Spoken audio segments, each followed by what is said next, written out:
was interviewed for my position as a principal, the board wanted to know, because I talked a lot about making sure that Māori achievement is a priority in the school, which they were pleased about. But one of the trustees said to me, we've talked a lot about Māori achievement, what do you do to make sure that it's inclusive, that you're not just focusing on Māori? And so it's very important to people that not only are we doing the right thing for Māori students, but people sense that it's equitable, that we're not favouring at the expense of others. And so my response to the question was, well, I know first of all that what's good for Māori is good for everyone.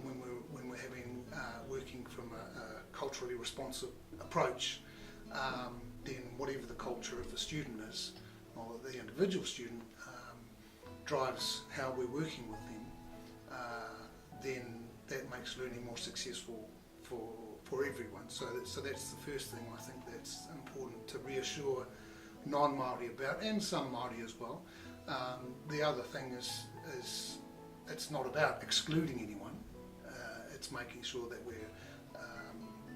working to achieve equitable outcomes. So I think of an article I wrote once where, if I use the metaphor of the family, if I've got two children and one of them's struggling with reading, then I'm going to look at giving them extra support to improve their reading. I'm not going to say, well, I can't give them extra support because they wouldn't be fair to the other one because they're not getting the same level of support, because they don't need it, obviously. So wherever the need is what we need to address. The other thing I can think of was I was talking to a principal who was dealing with a tough time, dealing with suicide in her kura, and I asked her how she was going, and she said that she's clear about her moral purpose, and so even though times are tough, it's important for her to hang tough, to stay in there, because she's thinking of the needs of the students. And so having a moral purpose, understanding why I'm doing what I'm doing, keeps us focused, keeps us on track, especially in the really challenging times. Long-term relationships are critical to the success of a principal's work, but also ultimately the success of a school, working in a community. And what that means is that, particularly at times of conflict, it's important to work through those, not shy away from them, but work through the conflict in a way that is fair and transparent, that a process is followed, and that if damage is caused, that at some stage later on we work to repair any of the damage that is possible. We can prevent damage by making sure that when we're talking about issues that we stick to the facts. We don't talk about personalities. We just deal with the evidence that we have. Don't make up stories that embellish things more than they are. And stick to a process, as I say, that's fair and transparent. And although people may not like the outcome, they won't feel like they've been dealt with poorly. And further down the track, it might be an opportunity arises to repair the damage. It's interesting, I think people respect the person who is not afraid of conflict and having the difficult conversations. And so by doing the hard stuff, we actually gain the respect of the people that we work with and the communities that we deal in. If you shy away from the hard stuff, people know that you're a person who isn't doing what you have to be doing. You're just taking the easy route, and ultimately relationships suffer and the success of the school will suffer as well.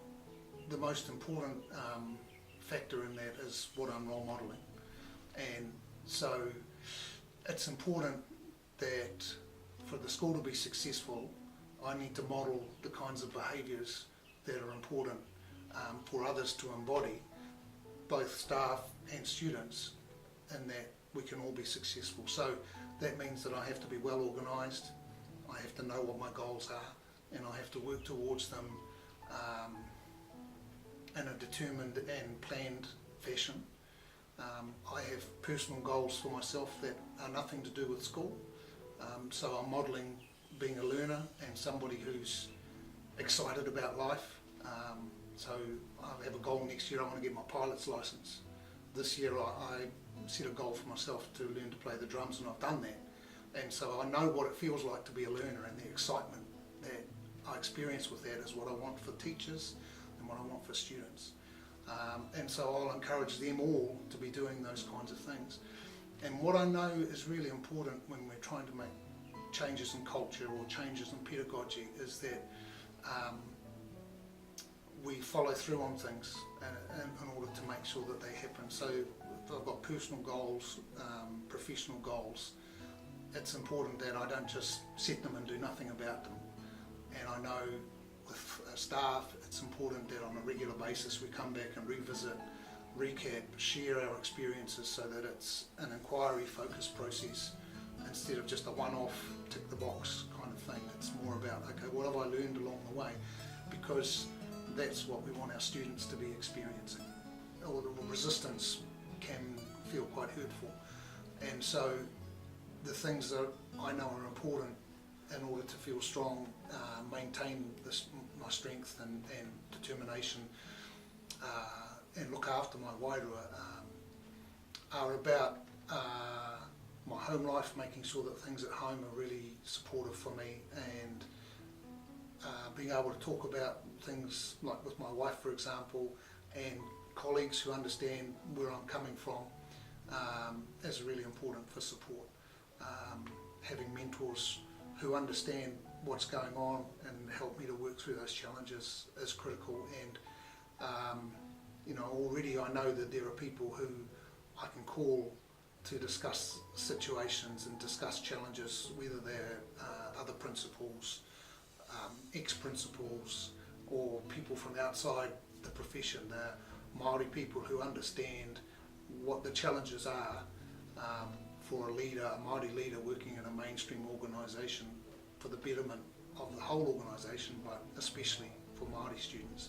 So there are people who understand that, and it's important to build networks and relationships with those people so that I can get support by talking, simply being listened to, or even borrowing some of their ideas. So I think that's critical.